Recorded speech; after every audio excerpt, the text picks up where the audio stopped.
11:42 at night. The city below my penthouse office was a grid of electric gold, but inside the only light came from the blue glow of my monitors. I was surrounded by blueprints for the new waterfront complex, a project I'd built from the ground up, just like everything else in my life. My phone buzzed against the mahogany desk, shattering the silence. A group text from my mother, Susan. At nearly midnight I picked it up, expecting an emergency. Instead, I saw a demand. "We need to talk about your contribution. Brandon's family expects $280,000. It's for the family image, don't be selfish. $280,000, not a question, not a request, an invoice." Before I could even process the audacity, a second notification popped up. My sister Ashley, she'd hearted the message. And then a gift of a bride in a white gown frantically counting stacks of cash. I stared at the screen. The blueprints around me suddenly felt heavy, like evidence of a life I'd fought tooth and nail to build while.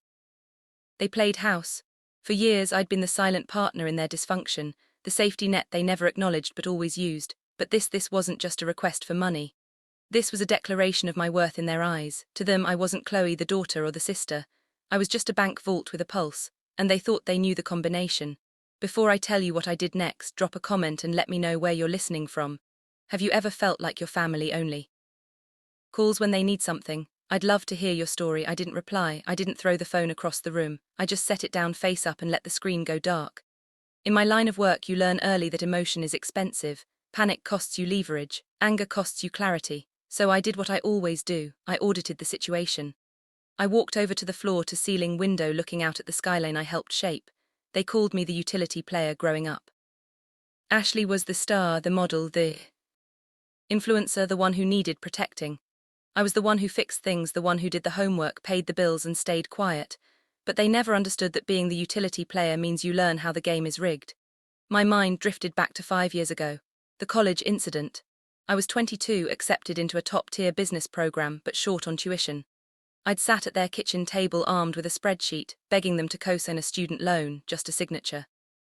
I'd pay every cent. My father, Richard, hadn't even looked up from his newspaper. A week later, Ashley totaled her car. It was her third accident in a year. The next day, a brand new convertible sat in the driveway. For her mental health, my mother had explained, her eyes daring me to challenge her. "She's fragile, Chloe. You're strong. You can handle the bus." That was the moment I stopped being their daughter and started being their observer. I realized then that their cruelty wasn't accidental. It was structural. Psychologists call it the golden child and scapegoat dynamic, but I saw it for what it really was, a necessary economy. They needed me to be the failure. If I was successful, then their constant bailing out of Ashley wasn't support, it was enabling. By treating me like a bad investment, they validated their own ego. They could tell themselves they were good parents saving a helpless child rather than fools pouring money into a bottomless pit. My struggle was the fuel for their self-righteousness. I opened my desk drawer and pulled out a small framed document. It wasn't a degree or an award. It was that Denny'd loan application from 5 years ago. I kept it right next to my first $1 million contract. Bad investment, I whispered to the empty room. It had become my mantra. Every building I raised, every deal I closed was a silent rebuttal to that kitchen table verdict. And now the people who wouldn't bet a dime on my future were demanding a fortune to fund their vanity. I sat back down at my computer. I didn't open my banking app to transfer the money. I opened a new spreadsheet. If they wanted to talk about contributions, we were going to have a very thorough accounting. This wasn't going to be a negotiation, it was going to be a foreclosure. 2 days later, my assistant Sarah buzzed my intercom. Her voice was tight. "Chloe, they wouldn't wait for a security pass." Before I could answer, the heavy oak doors to my office swung open. They didn't knock. They didn't wait to be invited. They just poured in, filling the sleek minimalist space with their chaotic energy. My father, Richard, led the way, looking around with a mixture of awe and appraisal like he was calculating the square footage. My mother, Susan, followed her heels, clicking sharply on the polished concrete floor. And trailing behind them was Ashley, wearing oversized sunglasses indoors, looking bored as if my career was just another waiting room she had to endure. "So, this is where you've been hiding," my father said, not as a greeting but as an accusation. He walked straight to the window, blocking my view of the city. "Nice view, a bit cold though, lacks warmth." I stood up, keeping the desk between us. "What are you doing here?" "We're here to settle the budget," my mother said, dropping a heavy binder onto my desk. It landed on top of my blueprints. "The wedding is in 3 months, Chloe. We can't keep Brandon's family waiting. They have expectations, standards." She opened the binder. It Wasn't a request for help, it was an invoice. Venue deposits, floral arrangements that cost more than a car, a custom gown flown in from Milan. The total at the bottom was circled in red ink, $280,000. We need the check today, my father said, turning from the window. Consider it, back pay, I repeated, my voice steady, though my heart was hammering against my ribs. For raising you, he said without a hint of irony. We fed you, clothed you, put a roof over your head, we made you who you are, and now that you've clearly done very well for yourself, better than we expected. Frankly, it's time you paid your dues. We always knew you had it in you, Chloe, we just needed to be tough on you to bring it out. I looked at them. The gaslighting was breathtaking. They were rewriting history in real time, painting their neglect as a strategic parenting choice. They weren't apologizing for refusing to help me when I was starving in college. They were taking credit for my survival. Ashley sighed loudly, inspecting her manicure. Can we hurry this up? She asked. I have a fitting at 4. She didn't even look at me. She just assumed the money was already hers. I opened my checkbook. I uncapped my pen. It was a reflex, a muscle memory so deep it felt genetic. Psychologists call it the fawn response. But I knew it as the invisible chain of the survivor. It's the physical, visceral need to fix the chaos, to buy the peace, to finally, be the good daughter.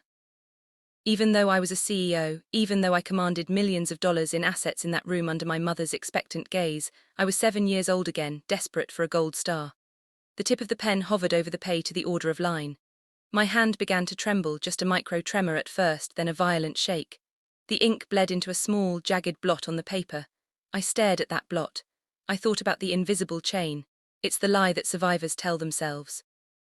If I just give them this one thing, they will finally see me. If I pay this ransom, they will finally love me. It is a chain forged from hope and terror, and it is the heaviest thing a child can carry. I realized in that moment that writing this check wouldn't be an act of generosity. It would be an act of submission. It would be paying for a subscription to a family that had canned me years ago. I looked up.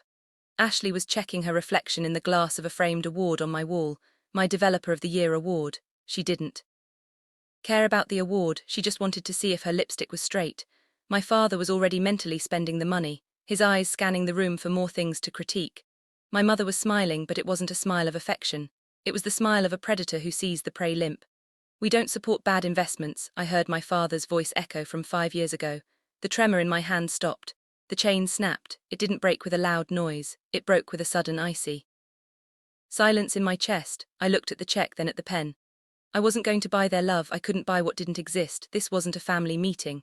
It was a hostile takeover attempt, and I had never lost a negotiation in my life. I capped the pen. The click sounded like a gunshot in the quiet room. I'm not writing this check, I said. My voice didn't waver. It didn't rise. It was the flat, neutral tone of a CEO denying a budget request. My mother blinked, her smile faltering. For the first time, what do you mean? We don't have time for jokes, Chloe. The deposit is due. I don't make jokes about money, Mother. You know that. I pushed the checkbook aside. You came here to talk about contributions, about who owes what. I think that's a great idea, but if we're going to do this, we're going to do it properly. We're going to do an audit. I opened my desk drawer and pulled out a black leather binder. It wasn't thin. It was thick with receipts, bank statements, and printouts I'd been compiling for years. I slammed it onto the desk. The sound echoed like a gavel strike. What is this? My father asked, his eyes narrowing. This, I said, flipping it open, is the balance sheet of this family. I turned the book to face them. Let's look at the investments, shall we? I pointed to the first tab. August 12th, 5 years ago. My request for a student loan co-signature. Amount $40,000. Status denied. Reason provided, bad investment. Outcome, I worked 3 jobs and graduated with honors. I flipped the page. The paper crinkled loudly in the silence. August 19th, 5 years ago. 1 week later, expense, brand new convertible for Ashley, cost $42,000. Outcome totaled in 3 months. Insurance payout used to fund a gap year in Bali. Stop this, my mother hissed, glancing at Ashley, who is actually looking up from her phone now, looking nervous. You're being petty. I'm being thorough, I corrected. Petty is an emotion, this is just data. I kept flipping. 2020 bailout for your boutique, $15,000. $2,021, Ashley's influencer launch party. $10,000, $2,022, renovation of the master suite, $60,000. I looked up at them. My father's face was turning a mottled shade of purple. My mother looked like she'd swallowed glass. I ran the numbers last night, I said, leaning back in my chair. You have spent over $500,000 trying to curate an image of wealth while actively devaluing the only asset in this family that actually generates a return. You aren't just bad parents. You're terrible investors. You poured everything into a liability, I gestured, to Ashley and liquidated the asset. And now that you're insolvent, you want a bailout from me. We are your parents, my father shouted, slamming his hand on the desk. We gave you life, you owe us everything. I owe you for room and board, I said coldly. And according to my calculations, based on the average cost of raising a child minus the emotional neglect tax, we were even the day I turned 18. You ungrateful little, my mother started stepping forward. Careful, I said, my finger hovering over the intercom button. I have security outside, and unlike you, I pay them very well. My mother opened her mouth to scream, her face twisted in that familiar weaponized victimhood, but before she could get a word out, a sharp electronic chime cut through the air. It came from the massive screen on the wall behind me. I pressed a button on my desk. The screen flickered to life, revealing the stern, elegant face of grandmother Alina. She was sitting in her study, her hands folded over a cane, looking like a judge ready to pass a death sentence. I had set up the video link 10 minutes before they arrived. She had heard everything. Mother, my father stammered, the color draining from his face. What is this? This, Alina said, her voice amplified and crystal clear in the silent office, is the discovery phase. She held up a document to the camera. It was old, yellowed at the edges. Do you recognize this, Richard? My father didn't answer. He looked like he wanted to crawl under the rug. It's the trust deed for the college fund. Sister Tess left for Chloe. Alina continued, $25,000. It was supposed to vest when she turned 18. I froze. I had never known about a fund. I looked at my parents. The defiance was gone, replaced by pure terror. You told me the market crashed, Alina said, her voice trembling with a rage I had never seen before. You told me the money was lost, but I pulled the bank records this morning. She adjusted her glasses. August 24th, 5 years ago, a withdrawal of exactly $25,000. $2 days later, a payment of exactly $25,000 to the law firm of Sterling and Moss. Ashley stopped checking her phone. She slowly lowered it to her lap. Sterling and Moss, I said, my mind racing. They specialize in criminal defense. Specifically, traffic violations, and do is Alina finished. You didn't lose K.H. Lowe's money in the market, Richard. You stole it. You stole it to pay for a lawyer to bury Ashley's hit and run so she wouldn't have a record. You let K.H. Lowe starve and work 3 jobs to pay for her education, while you used her inheritance to buy Ashley's freedom. The silence in the room was absolute. It was the silence of a grave. This wasn't just favoritism anymore. It wasn't just bad parenting. It was a felony. It was fraud. They had stolen my future to protect their image. My father slumped into a chair, the fight draining out of him like water from a cracked vase. My mother was weeping now. But they were silent, terrified tears. They knew what I could do. They knew I had the resources to bury them in litigation for the rest of their lives. I stood up and walked around the desk. I didn't feel angry, I felt light. The last tether of guilt, the final what if that had kept me tied to them, had just dissolved. You have 2 choices, I said. My voice sounded loud in the quiet room. Option 1, I call my legal team and we file charges for embezzlement and fraud. Ashley's record gets unsealed and you go to prison. Ashley let out a small strangled whimper. Option 2. I continued, sliding a single sheet of paper across the desk. You sign this? My father picked it up with shaking hands. What is it? A repayment plan, I said. You will repay the $25,000 plus interest to grandmother Alina's care facility. You will sell the boutique to cover your debts, and you will leave this building and my life immediately. But the wedding, my mother whispered, looking at the floor. Brandon's family. There is no wedding, I said, because there is no money. And frankly, I don't think Brandon is going to stick around once he finds out his fiancé is a criminal liability and his in-laws are frauds. I leaned in close, looking my father in the eye. You said you don't support bad investments, Dad. Well, neither do I, and looking at you 3 right now, I see a total loss. I hit the intercom button. Sarah, please escort my visitors out and informed security that they are permanently banned from the premises. I turned my back on them and looked out the window. I heard them shuffling out, the heavy doors clicking shut behind them. I didn't watch them go.